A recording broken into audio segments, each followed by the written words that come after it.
Assalamualaikum warahmatullahi wabarakatuh.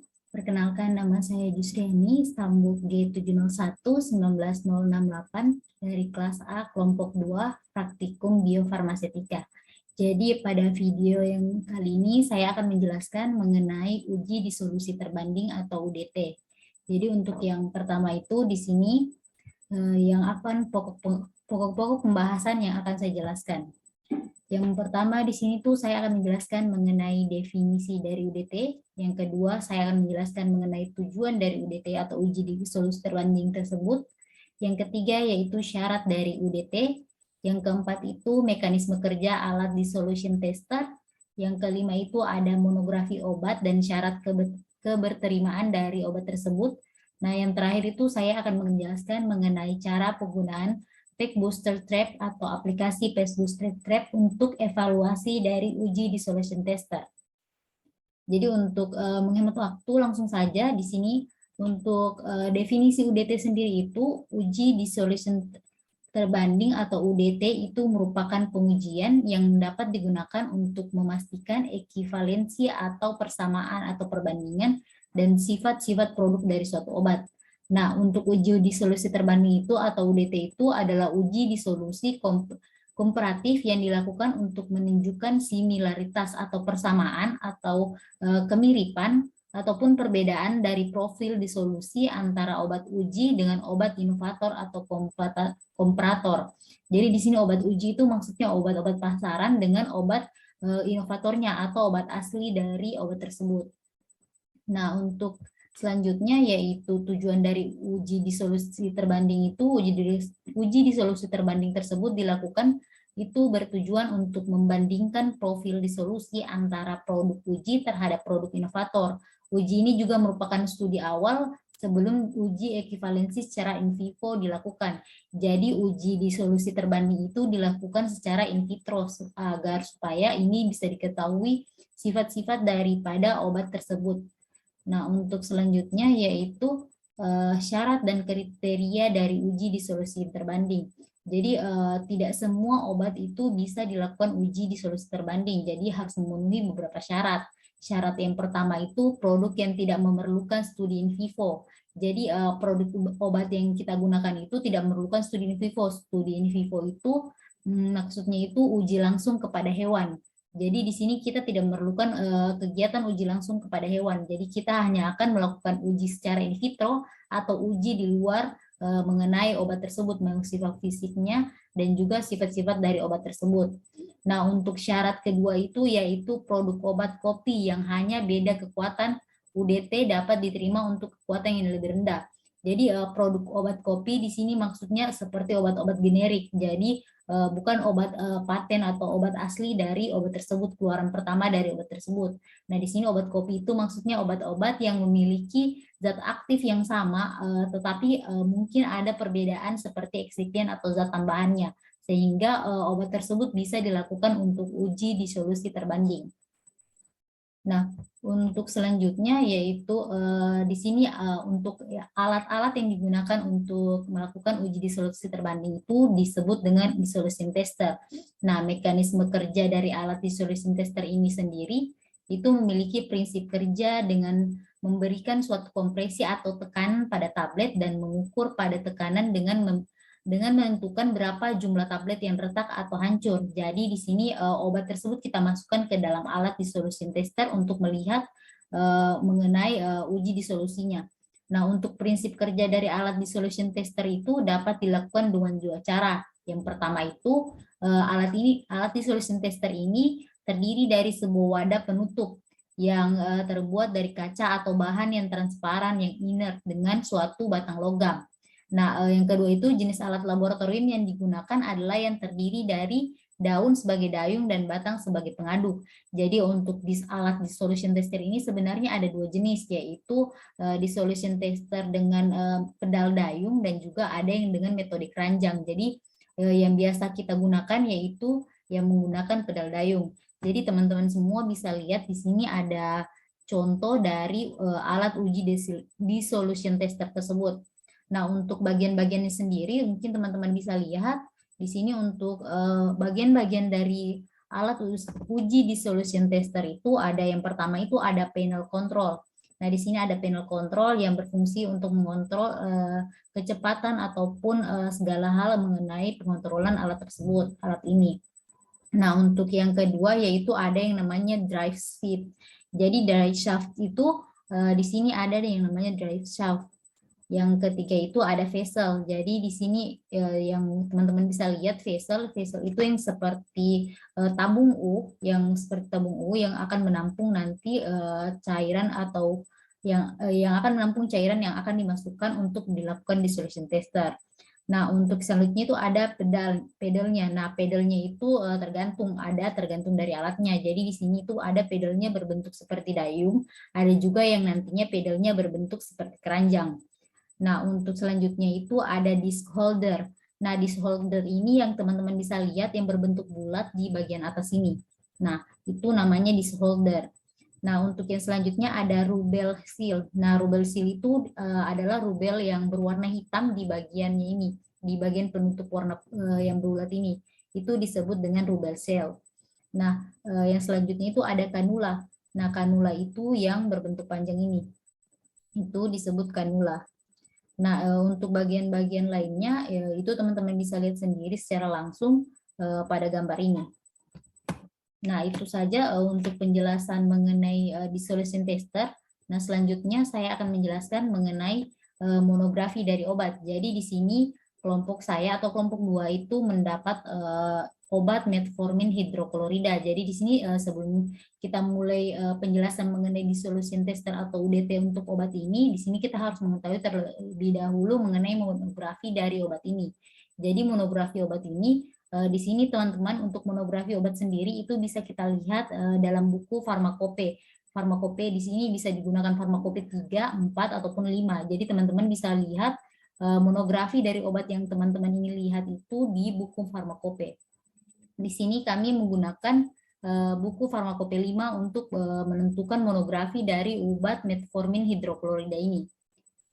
Baiklah, langsung saja untuk di sini berdasarkan hasil dari literatur yang kami baca yaitu dari farmakope, itu kami dapatkan untuk monografi obat metformin hidroklorida itu untuk pH mediumnya itu sekitar 6,8 untuk pH medium dari metformin hidroklorida.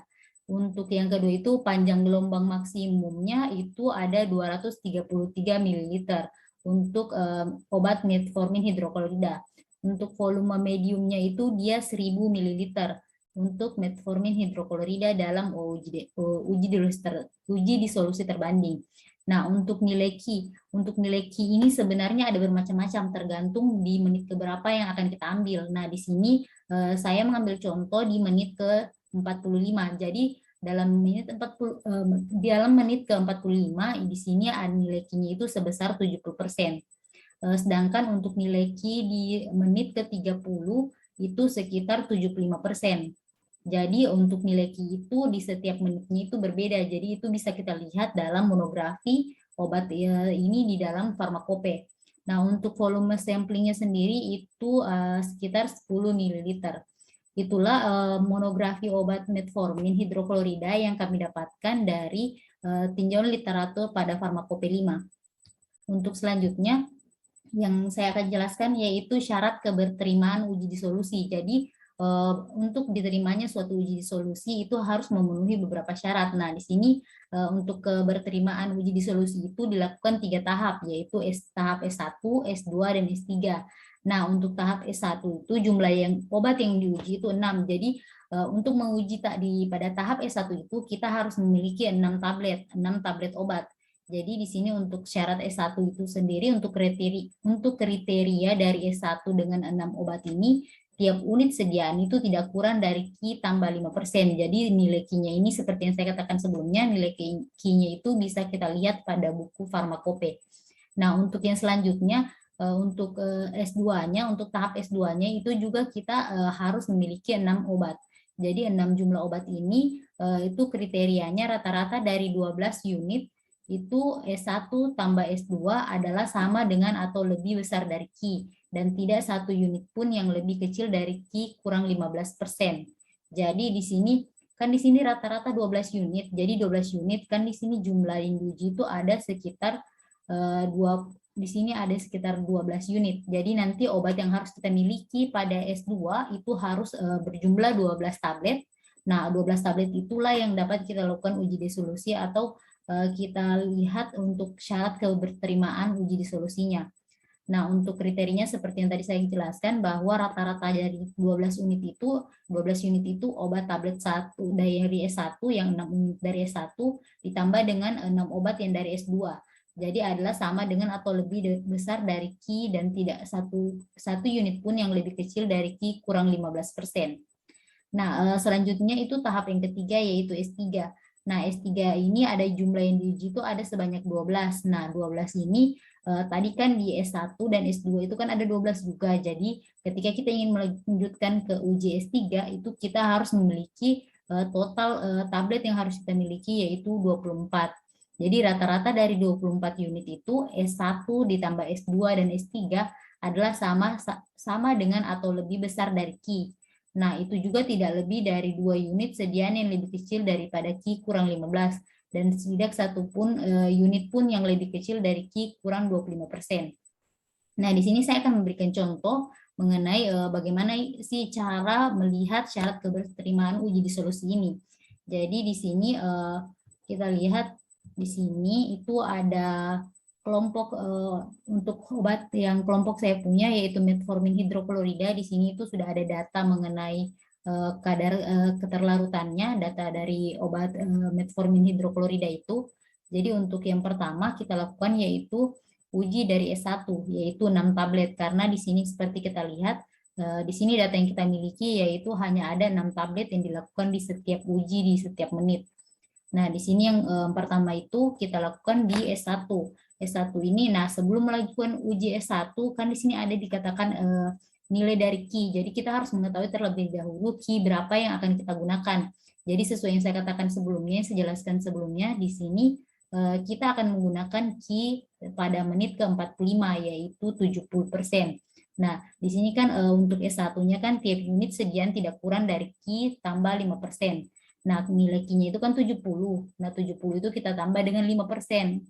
Jadi hasilnya nilai Q-nya itu 75%. Jadi untuk memenuhi syarat S1-nya itu tiap unit sediaan itu tidak boleh kurang dari 75%. Jadi kita kembali ke data sebelumnya di menit ke-45.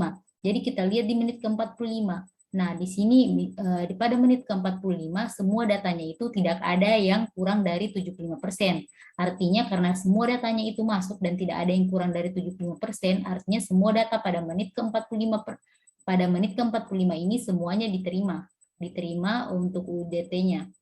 Nah, itu untuk contohnya jika seluruh datanya diterima. Nah, bagaimana jika ada yang data tidak terima? Langsung saja saya berikan contoh seperti di sini kita lakukan uji untuk S1-nya. Kita berikan contoh data untuk S1-nya itu kita berikan contoh 6 data 65, 75, 78, 79 dan 80 dan 85. Jadi di sini kan seperti ini data yang kita miliki. Kita memiliki 6 data yaitu 65, 75, 78, 79, 80 dan 85. Nah, untuk S1 ini untuk kriteria yang seperti sebelumnya saya katakan bahwa kita memiliki nilai Q itu 70 ditambah 5%. Jadi hasilnya itu 75%. Jadi kita lihat pada datanya kita. Nah, di sini ada tidak yang kurang dari 75%. Nah, ternyata ada satu data yang kurang dari 75%. Artinya ini ditolak. Jika ada satu data yang kurang dari jika ada satu unit yang kurang dari 75%, maka data tersebut ditolak. Nah, apa yang akan kita lakukan jika data tersebut ditolak? Nah, jika data tersebut ditolak, kita akan lanjutkan ke S2. Tapi karena di sini data yang kita miliki hanya ada 6 jumlah uji yang kita lakukan hanya ada 6 tablet, makanya itu kita tidak bisa lanjut ke S2. Jika kita ingin lanjut ke S2, kita harus memiliki setidaknya 12 data atau 12 tablet yang diuji. Saya berikan contoh saja di sini untuk kita akan buat sebanyak 12 tablet atau 12 data yang akan diuji.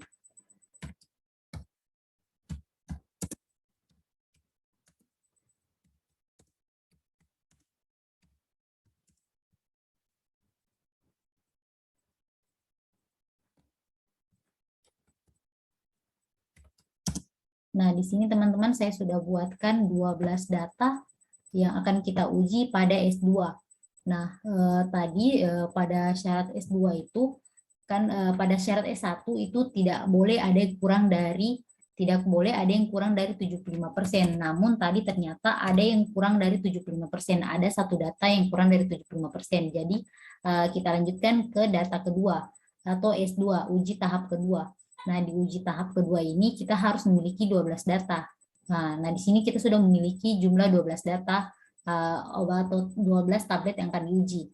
Nah, di sini untuk kita lihat kriterianya bagaimana supaya syarat keberterimaan dari uji disolusi pada tahap S2. Nah, di sini rata-rata dari 12 unit adalah sama dengan atau lebih besar dari Q. Nah, seperti yang sebelumnya, Q-nya kan sama dengan 75%. Jadi harus Q yang kita peroleh itu harus sama dengan 75%. Jadi di sini seluruh datanya harus sama dengan Q atau harus sama dengan 75%.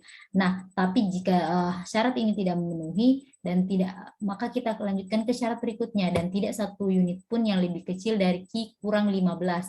Nah, kita punya tadi Q itu sama dengan 75 dikurang 15 berarti kita memiliki 60. Ada nilai 60%. Jadi karena syarat pertama tidak memenuhi, kita lihat syarat keduanya, yaitu Q-nya kurang dari 15% atau sama dengan 60% untuk datanya kita yang pertama.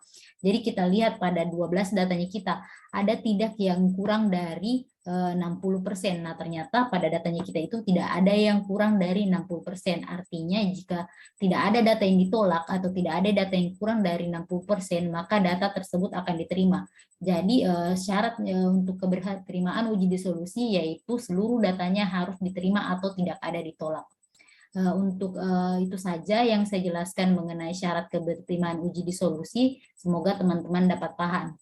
Nah, untuk selanjutnya lagi yang akan saya jelaskan yaitu mengenai cara penggunaan PHQ Bootstrap. Ya, jadi ini tuh aplikasi. Jadi setelah kita melakukan uji disolusi untuk melihat apakah data yang kita peroleh itu dari uji disolusi terbanding itu memiliki kesamaan ataupun memiliki perbedaan. Jadi di sini kita menggunakan suatu alat yang namanya PHQ Bootstrap. Nah, di sini saya akan lakukan pertama untuk men-share alatnya.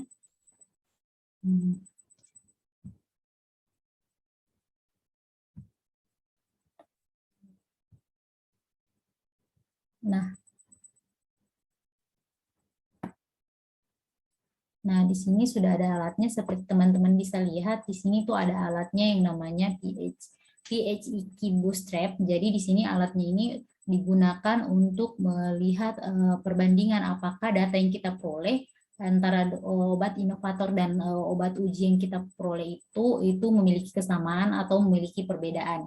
Jadi di sini sebelum saya mulai memberikan penjelasan mengenai datanya, di sini saya akan menjelaskan terlebih dahulu bagian-bagian dari aplikasi ini. Jadi di sini ada yang namanya PET. PET ini artinya judul atau apa yang akan kita lihat. Nah, di sini yang pertama itu ada choose reference file untuk yang reference pertama. Jadi di sini nanti ini adalah tempat di mana kita akan memasukkan data pertama kita atau data inovatornya. Nah, di sini kita akan memasukkan data inovatornya sebagai data pembanding. Nah, di sini untuk yang kedua choose text file ini untuk yang kedua itu merupakan tempat memasukkan file atau data obat yang akan kita uji. Nah, untuk selanjutnya di sini ada number of bootstrap. Nah, di sini ada 5.000. Nah, itu sudah ketentuan. Jadi kita akan tetap menggunakan 5.000 dari setiap obat yang akan kita uji. Nah, di sini ada confidence interval itu 90% itu adalah nilai Q-nya. Jadi ini kita gunakan nilai Q yang kita dapatkan berdasarkan literatur. Jadi literatur yang kita gunakan itu berdasarkan farmakope. Jadi di sini seperti sebelumnya dari teman-teman itu dapatkan nilai Q obat yang teman-teman mau ujikan berapa. Seperti contohnya untuk obat metformin hidroklorida kelompok kami itu menggunakan data 75% karena yang kami dapatkan untuk menit ke-45 yaitu sebesar 70. Jadi kami masukkan 75% sebagai nilai Q-nya. Nah, untuk yang selanjutnya di sini ada sampling mode. Di sini sampling mode itu ada yang namanya individual values dan wall factors. Jadi individual values itu kita gunakan jika kita ingin memilih atau ingin melihat salah satu kriteria saja. Nah, di sini salah satu kriteria saja yang ingin kita lihat, makanya kita memilih individual values. Nah, untuk yang wall factors ini, untuk wall factors ini artinya itu kita ingin melihat seluruh bagian apa yang kriteria yang kita ingin dapatkan dari data yang kita peroleh, itu kita gunakan wall factors. Nah, untuk di sini yang selanjutnya ada no auto, one profile, dan two profile. Nah, untuk no auto ini kita gunakan apabila kedua sampel yang tidak diharuskan untuk nilai Q-nya kita. Jadi seumpamanya kita milik kita seperti tadi itu nilai Q 75%. Jadi untuk no auto ini itu kedua sampel yang kita gunakan, yang kita masukkan nanti itu tidak diharuskan untuk memiliki nilai Q 75% tersebut. Nah, untuk itu kita gunakan no auto. Nah, untuk one profile sendiri, untuk one profile sendiri ini itu inovator baik, itu inovatornya baik salah ataupun tidak, itu dipersyaratkan harus 75%. Jadi one profile ini kita harus memiliki satu persyaratan yang harus mencapai syarat satu di antara keduanya ini harus memiliki nilai Q sebanyak 75%, seperti inovatornya. Inovatornya itu berarti untuk one profile harus memiliki nilai Q itu sebesar 75%. Nah, untuk yang kedua untuk yang ketiga yaitu two profile atau dua profile, itu jika semuanya dipersyaratkan harus memiliki nilai Q sebesar 75%. Jadi data yang kita masukkan seperti data inovator dan data obat uji yang kita masukkan itu harus memiliki nilai Q-nya itu 75%. Itu yang kita gunakan jika kita menggunakan dua profile. Nah, di sini ada choose report file, artinya kita itu mau nanti hasil yang keluar itu berupa bentuk bagaimana, antara Word ataupun hanya dalam bentuk grafik. Nah, di sini ada start untuk memulai hasil dari ketika kita sudah memasukkan seluruh file, itu kita tekan yang namanya tombol start ini. Nah, untuk original value ini F1 dan F2 serta ada F2 aksennya itu untuk melihat perbandingan atau similaritas atau perbedaan dari obat yang kita uji. Nah, di sini nanti akan memunculkan nilai dari F1 dan F2. Nah, jika nilainya lebih dari 50%, maka bisa dikatakan bahwa obat tersebut memiliki kemiripan. Nah, sedangkan jika obatnya di bawah dari 50%, artinya obat tersebut memiliki perbedaan yang tinggi. Nah, untuk selanjutnya di sini juga ada graf atau grafik. Jadi di sini nanti setelah kita memasukkan data dan setelah kita memperoleh data, di sini nanti akan dimunculkan gambar grafik yang akan memperlihatkan persamaan ataupun perbedaan dari obat tersebut. Di sini semakin grafiknya itu semakin jika grafiknya semakin bertumpukan, maka obat itu semakin dikatakan mirip jika grafiknya semakin bertumpukan. Nah, itulah untuk penjelasan mengenai bagian-bagian dari aplikasi ini. Jadi langsung saja lebih singkatnya saya akan menjelaskan atau saya akan memperlihatkan bagaimana cara penggunaan aplikasi ini. Nah, sebelum menggunakan aplikasi ini, sebelumnya itu kita harus memiliki data terlebih dahulu, data obat uji ataupun data obat inovator yang akan kita gunakan. Jadi di sini seperti tadi kita sudah memiliki data obat uji. Jadi di sini kita sudah memiliki inovator, data obat uji A dan juga data obat uji B. Jadi di sini untuk selanjutnya, di sini kita akan memasukkan choose reference file atau data tersebut harus kita masukkan terlebih dahulu. Nah, data tersebut bisa kita peroleh dari ini inovator. Nah, untuk data tersebut terlebih dahulu kita pilih terlebih dahulu data yang akan kita masukkan.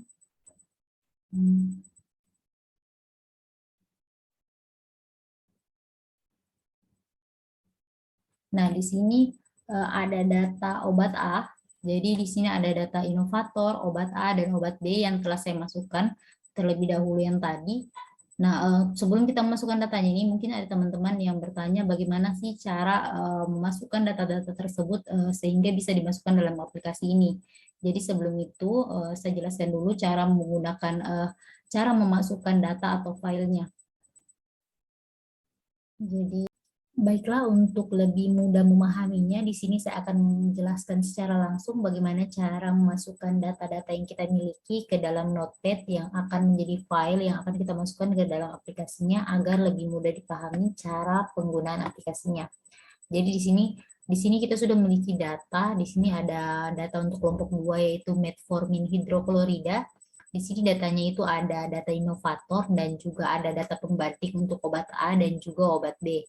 Jadi di sini saya yang pertama untuk memasukkan data-data ini ke dalam Notepad yang akan menjadi file kita nanti yang akan kita masukkan dalam aplikasinya. Pertama kita buka terlebih dahulu file Notepad-nya.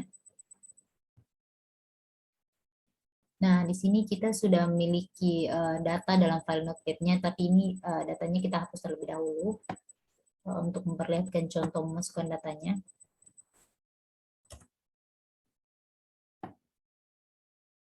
Nah, jadi di sini untuk cara memasukkan datanya itu kita masukkan dulu waktu atau menit keberapa data tersebut diambil. Jadi yang pertama kita masukkan waktunya yaitu pada menit kelima. Selanjutnya untuk setelah kita masukkan menit atau waktunya, selanjutnya kita masukkan data-datanya ke 6 data obat yang telah diperoleh. Nah, untuk masukkan datanya itu kita dengan cara di tab terlebih dahulu untuk spasinya. Nah, spasinya itu kita tidak menekan tombol atau tombol spasi yang ada di dalam keyboard, tapi kita menekan tombol tab yang ada dalam keyboard. Nah, selanjutnya kita masukkan data obatnya, yaitu obat pertama 30,97, lalu di 30,97. Jadi di sini juga untuk tanda komanya itu kita harus berhati-hati karena di sini untuk dalam notepad-nya itu tanda komanya itu tanda titik. Jadi jangan sampai kita masukkan tanda koma karena jika kita masukkan salah tanda titik atau tanda koma itu pada saat kita memasukkan file ke dalam aplikasi itu tidak akan terbaca. Jadi di sini kita masukkan tanda titik 30,97 lalu tab lagi, masukkan data kedua yaitu 31, kita tab lagi, masukkan data ketiga yaitu 30,94, lalu kita tab, masukkan data keempat, kita masukkan data keempat yaitu 30,96, 30,98, lalu 30,96, lalu 30,97. Lalu untuk kita enter untuk memasukkan data kedua yaitu data pada menit ke-10. Nah, begitupun seterusnya itu kita lakukan seluruhnya sampai data pada obat inovator ini pada menit ke-60 itu sudah selesai seluruhnya dimasukkan. Nah, itu saja untuk cara memasukkan datanya ini ke dalam Notepad yang akan menjadi file yang akan kita masukkan ke dalam file aplikasinya. Baiklah, untuk selanjutnya di sini kita akan memasukkan data yang telah kita buat tadi, data inovator dan juga data obat uji A atau B ke dalam aplikasinya. Jadi di sini kita input dulu terlebih dahulu data obat inovatornya. Jadi kita masukkan terlebih dahulu data obat inovatornya.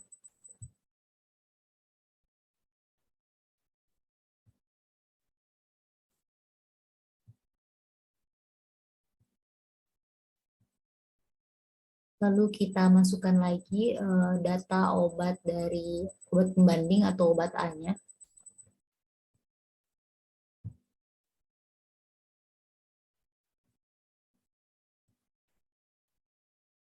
Nah, kita ubah di sini nilai Q-nya sesuai nilai Q dari obatnya kita, yaitu metformin hidroklorida itu memiliki nilai Q yaitu 75%. Nah, di sini kita memilih wall factors karena kita ingin melihat seluruh faktor yang ada pada data yang kita miliki dari data hasil uji disolusi terbanding yang kita miliki dari obat metformin ini. Lalu di sini kita milih dua profil karena di sini kita ingin melihat atau mengetahui bahwa 75% nilai Q ini itu terdapat pada seluruh data pada obat inovator ataupun pada obat A. Nah, setelah memilih dua profil, di sini kita bisa menekan atau mengklik atas tombol start. Nah, di sini dia akan melakukan analisis terhadap data yang telah kita masukkan. Nah, di sini untuk hasil analisis pertamanya yaitu F1 itu sama dengan 13,18, F2-nya 47,53. Nah, di sini hasil analisis dari kedua filenya itu F2-nya itu sama dengan 47,48%, sehingga disimpulkan bahwa kedua obat ini itu tidak memiliki kemiripan. Nah, hal ini karena nilai F2-nya itu di bawah atau kurang dari 50% atau di bawah dari 50. Nah, di sini untuk melihat data secara spesifiknya lagi, kita bisa melihat dari data grafiknya. Nah, di sini teman-teman semua bisa melihat bahwa data grafiknya terlihat seperti ini, itu menandakan bahwa kedua obat ini tidak memiliki kemiripan 100%. Nah, namun ketika untuk menilai kemiripan atau tidak terhadap dua obat atau dua dua yang kita uji ini itu bisa dilihat dari grafiknya. Nah, jika grafiknya ini saling bertumpukan, maka itu dapat dipastikan bahwa obatnya itu memiliki kemiripan. Namun jika seperti data obat A dan inovator yang kita masukkan ini, itu data grafiknya itu berpisah sehingga bisa diketahui bahwa kedua obat ini memiliki perbedaan. Nah, untuk itu yang mempengaruhi adanya perbedaan dari kedua obat ini itu bisa dipengaruhi dari adanya perbedaan eksipien. Nah, walaupun kedua obat ini memiliki zat aktif yang sama yaitu metformin hidroklorida, namun kedua obat ini belum tentu memiliki eksipien yang sama, sehingga itulah yang membuat perbedaan antara kedua obat ini, antara obat inovator dan juga obat A. Itu saja yang dapat saya jelaskan mengenai cara penggunaan aplikasi ini, dan juga semoga apa yang saya jelaskan dari awal mengenai uji disolusi terbanding hingga penggunaan aplikasi untuk mengevaluasi hasil dari uji disolusi terbanding ini dapat teman-teman mengerti, dan semoga dapat bermanfaat untuk teman-teman dan juga diri saya. Untuk itu saya akhiri dari presentasi saya pada hari ini. Wassalamualaikum warahmatullahi wabarakatuh.